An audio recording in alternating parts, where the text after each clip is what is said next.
परम मंगलमय अकारण करुणा वरुणालय भक्त वांक्षा कल्पतरु तड़द्दित विनंदित पीतांबरधारी श्री बालकृष्ण लाल की वांग्मयी प्रतिमूर्ति श्रीमद् भागवत सप्ताह ज्ञान यज्ञ उपस्थित भक्त वृंद श्रोत वृंद एवं सती अनुसुईया के पद चिन्हों को चरितार्थ करने वाली हमारी माताएं एवं बहनें तथा अपने आंखों में स्वर्णिम किरण लिए प्यारे बच्चों, आज परम मंगल का विषय है कि महाराज इस सराय खेम के पावन वसुंधरा पर बैठ करके कथा पांडाल में बैठ करके हम सभी भागवत भागीरथी में अवगाहन करने चल रहे हैं और यह दिव्य शुभ अवसर कब मिलता है महाराज?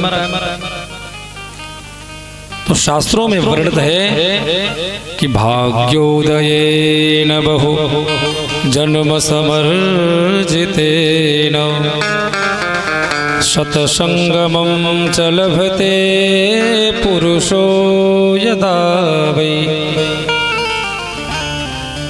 अनेक जन्मों का भाग्योदयेन बहु जन्म समर्जितेन, अनेक जन्मों का जब भाग्य उदय होता है, पुण्य उदय होता है, पाप नष्ट होता है, तब सत्संगमं च लभते, तब सत्संग श्रवण करने को मिलता है महाराज।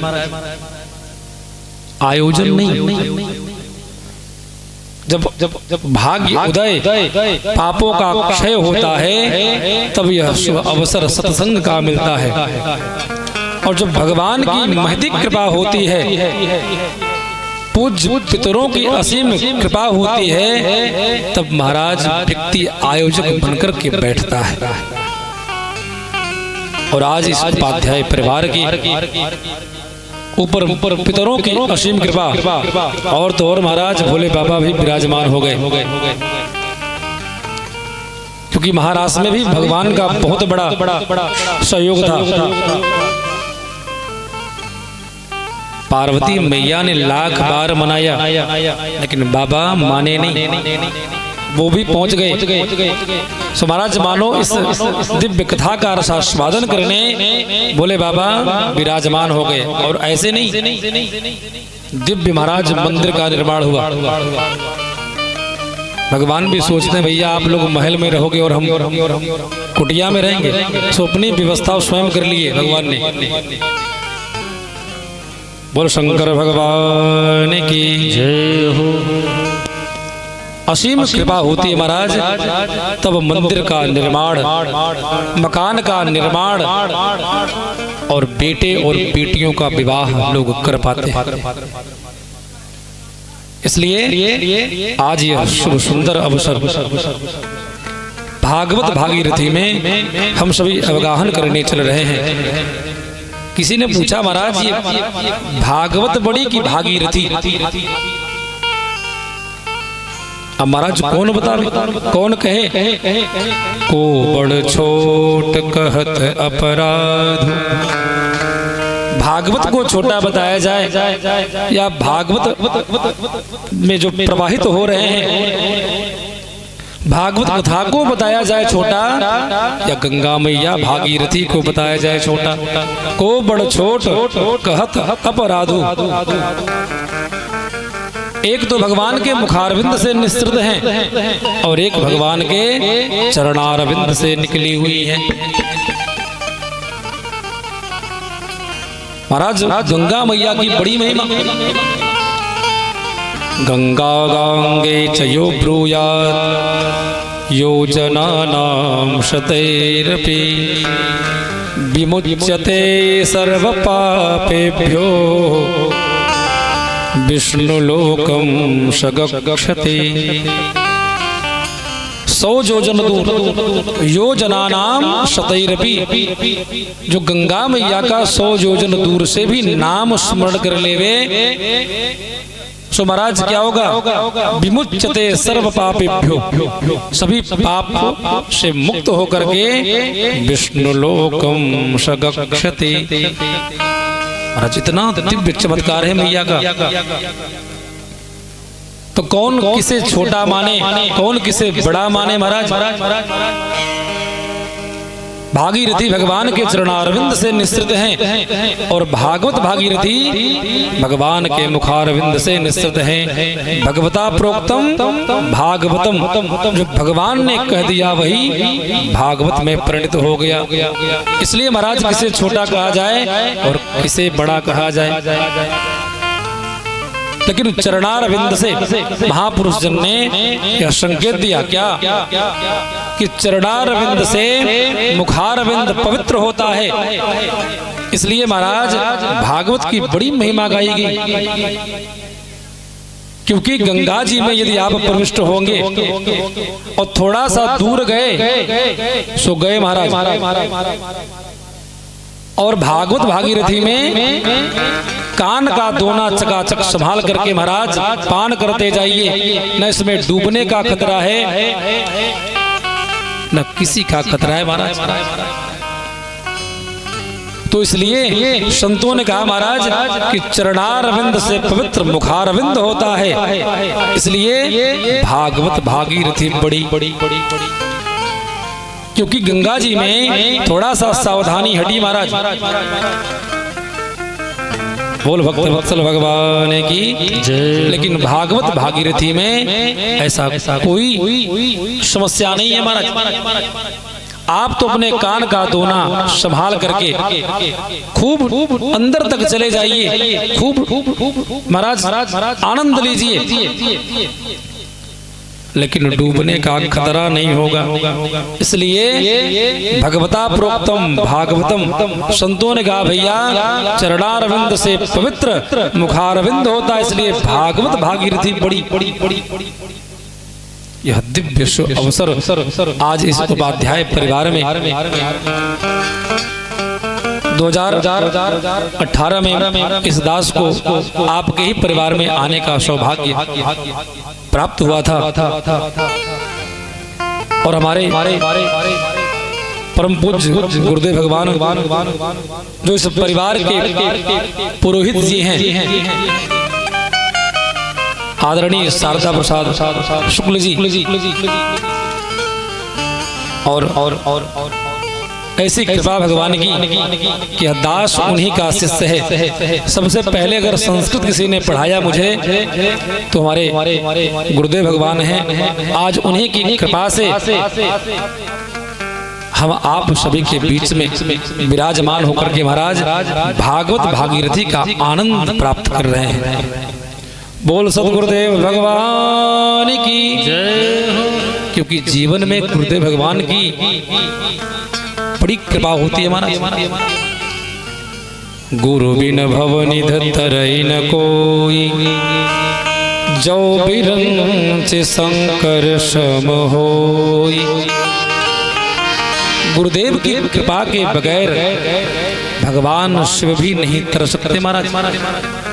इसलिए जीवन में गुरु की एक असीम कृपा जब मिलती है तो महाराज जीवन का कायाकल्प हो जाता है। इसलिए भगवान श्री कृष्ण ने अपने बच्चों को यह उपदेश दिया था कि कभी भी ब्राह्मण का धन हरण नहीं करना चाहिए, क्योंकि अग्नि से जल करके मरने वाला कोई एक व्यक्ति होता है। कोई हलाहल विष का पान कर जावे तो अकेला वह मरता है, लेकिन जो ब्राह्मण के धन का हरण करता है, ब्राह्मणों का अपमान करता है, कुलम समूलम विनश्यति, उसका सारा कुल समाप्त हो जाता है महाराज।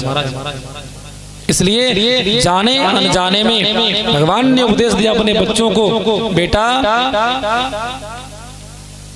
कोई अग्नि में कूद जावे उसके प्राणों की रक्षा मैं करूंगा, कोई हलाहल विष का पान कर जावे उसे बचा लूंगा, लेकिन जो मेरे ब्राह्मणों का संतों का अपमान करता है उसकी तरफ तो मैं दृष्टि उठा करके भी नहीं देखता, बचाने की तो दूर रही महाराज। इसलिए बेटा ध्यान देना, कहीं स्वप्न में भी ब्राह्मण का अपमान न हो जाए, संतों का अपमान न हो जाए। इसलिए महाराज सद्गुरुदेव भगवान की कृपा जिस दिन यह जीवन में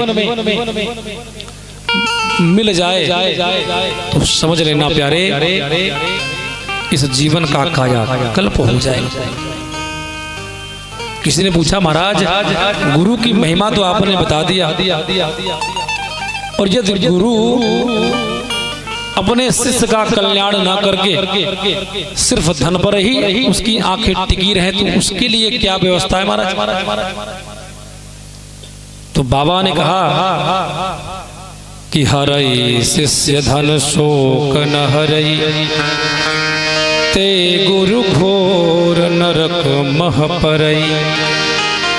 जो अपने शिष्यों का सिर्फ धन हरण करता है, धन के लिए पूजन पाठ कराता है, जीवन में कोई कष्ट आ गया शिष्य के, उस पर कोई विचार नहीं करता, सो गुरु घोर नरक मह परई। वह गुरु महाराज नरकगामी हो जाता है। इसलिए अपने गुरुदेव भगवान की महाराज दिव्य तरीके से स्वागत करना चाहिए, पूजन करना चाहिए, और जो हो महाराज आर्त भाव से उन्हें निवेदन करना चाहिए कि प्रभु इस दास के पास जो है सो आपके सन्मुख खड़ा है, और ये ग्रहण करके हम पर कृपामयी दृष्टि बरसाइए। रात बोल सद्गुरुदेव भगवान की जय हो। सच्चिदानंद रूपाय विश्वोत्पत्त्यादि हेतवे तापत्रय विनाशाय श्री कृष्णाय वयं नमः। श्री कृष्णाय वयं नमः। मेरे प्यारे प्रभु का स्वरूप कैसा है? सतघन चितघन आनंद घन है। ऐसे श्री सच्चिदानंद स्वरूप जिनकी पावन चरण शरण ग्रहण करते ही जीव के तापत्रय समाप्त हो जाएं, ऐसे भगवान श्री कृष्ण के चरणों में हम सभी मिलकर के बारंबार प्रणाम करते हैं। बोल बाल कृष्ण लाल की जय हो।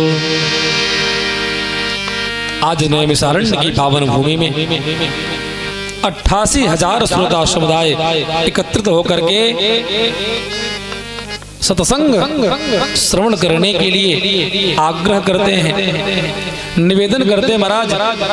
और आयु में जो छोटे हैं ऐसे सूत जी महाराज व्यास पीठ पर सुशोभित होकर के कथा प्रवचन कर रहे हैं। आज 88,000 ऋषियों का प्रतिनिधित्व कर रहे हैं महाराज शौनक जी, और हाथ जोड़ करके क्रमबद्ध निवेदन करते हैं कि प्रभु अज्ञानध्वांत विध्वंस कोटि सूर्य समप्रभ सूताख्या हि कथासारं मम कर्ण रसायनम। प्रभु एक बात बताइए, ये वैष्णव जन संत जन भगवत प्राप्ति का जो सरलतम साधन है, उस सरलतम साधन को पा करके अनुसंधान करके भगवत प्राप्ति कर लेते हैं। हे सूत जी महाराज, आपके ऊपर गुरुदेव भगवान की असीम कृपा है। उस ज्ञान का प्रकाश हम सभी के हृदय पर कृपा करके डाल दीजिए, ताकि हम सभी का अज्ञान तिमिर ध्वस्त हो जाए और ज्ञान का प्रकाश उदय हो जाए। हे सूत जी महाराज, ये त्रिभुवन के अंधकार को दूर करने के लिए तो सूर्य भगवान की किरणें सामर्थ्यवान हैं, लेकिन जीव के हृदयगत अंधकार को दूर करने के लिए यह सूर्य की किरण भी सामर्थ्यवान नहीं। यह सामर्थ्यता तो महाराज गुरुदेव भगवान की अमृतमयी वाणी में है, और उन गुरुदेव भगवान की असीम कृपा आपके ऊपर है सूत जी महाराज। तो कृपा करके वह ज्ञान का प्रकाश हम सभी के हृदयगत अंधकार को दूर करने में समर्थ होगी। इसलिए कृपा करके ज्ञान का प्रकाश हम सबके हृदय पटल पर भी डाल दीजिए, ताकि हम सभी का अज्ञान तिमिर ध्वस्त हो जाए। हे सूत जी महाराज, ये वैष्णव जन संत जन भगवत प्राप्ति के लिए ऐसा कौन सा उपाय करते हैं, कृपा करके बतलाइए। जो सरलतम से सरलतम साधन हो वह बताने की असीम कृपा करिए नाथ। सौनकादि ऋषि कहते हैं, प्रभु किसी को चिंतामणि मिल जाए और किसी को कल्प वृक्ष मिल जाए महाराज, तो चिंतामणि के सन्मुख जो चिंतन करो, यहाँ तक कि महाराज स्वर्ग की संपत्ति भी ला करके आपको प्रदान कर देगी। कल्प वृक्ष के नीचे बैठ करके जो कल्पना करोगे सो महाराज प्राप्त हो जाएगा। लेकिन हे सूत जी महाराज, इन दोनों में इतना सामर्थ्य नहीं जो भगवत प्राप्ति करा दे या भगवत साक्षात्कार करा दे। यह कृपा तो गुरुदेव भगवान की अमृतमयी वाणी में है। चिंतामणिर्लोक सुखम सुरद्रोह स्वर्ग संपदम प्रयक्षते गुरुः प्रीतो वैकुंठम योगी दुर्लभम। योगियों के लिए दुर्लभ वैकुंठ जब गुरुदेव भगवान की असीम कृपा हो जाती है तो वह सहजता से एवं सरलता से प्राप्त हो जाता है। इसलिए हे सूत जी महाराज, कृपा करके अपना ज्ञान का प्रकाश हम सभी के हृदय पटल पर भी डाल दीजिए। बोल भक्त वत्सल भगवान की जय हो। सूत जी महाराज गदगद हो गए, प्रसन्न हो गए, प्रमुदित हो गए और सोचने लगे। महाराज मन ही मन सोच रहे हैं कि वाह, मेरे प्रति इतना सहानुभूति। सो सूत जी महाराज कहते हैं, ऋषियों अब मैं आपको सुनाने चल रहा हूँ। सावधानतया श्रेणो, सावधान होकर के श्रवण करिए। जब कोई व्यक्ति किसी को मूल्यवान वस्तु प्रदान करता है तो सावधान करता, भैया संभाल के जाइयो। तो आज सूत जी महाराज सौनकादि ऋषियों को संभाल रहे हैं, सावधान कर रहे हैं कि हे सौनकादि ऋषियों, सावधानतया श्रेणो, सावधान होकर के श्रवण करिए कि कालव्याल मुखग्रास त्रास निर्णास हेतवे श्रीमद्भागवतं शास्त्रम् कलौकीरेण भाषितम्,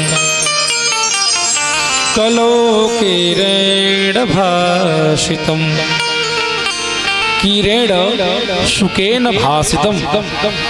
महाराज तोता बहुत मीठा बोलता है, पर बोलता वही है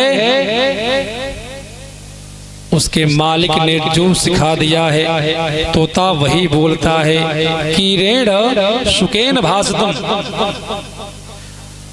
मालिक ने यदि राम राम कहना सिखा दिया तो तोता राम राम ही बोलता है। महाराज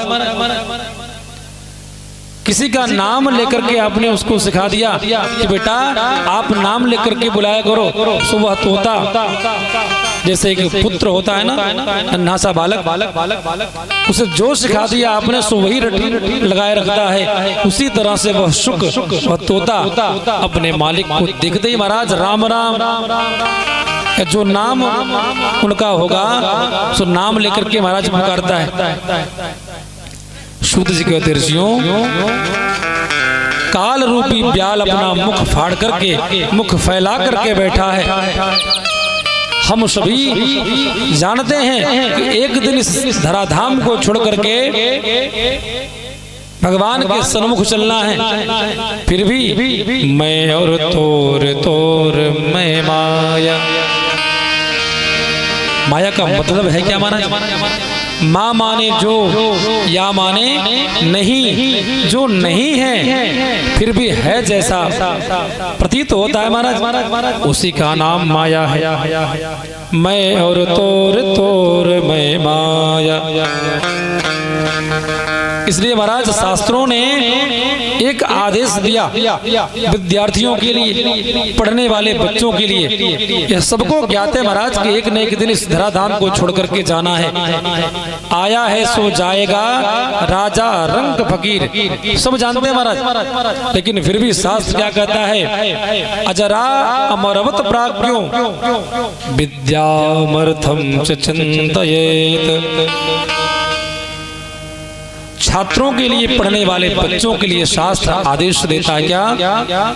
कि अपने आप को अजर अमर मान करके विद्याम अर्थम, विद्या का महाराज पठन पाठन करना चाहिए।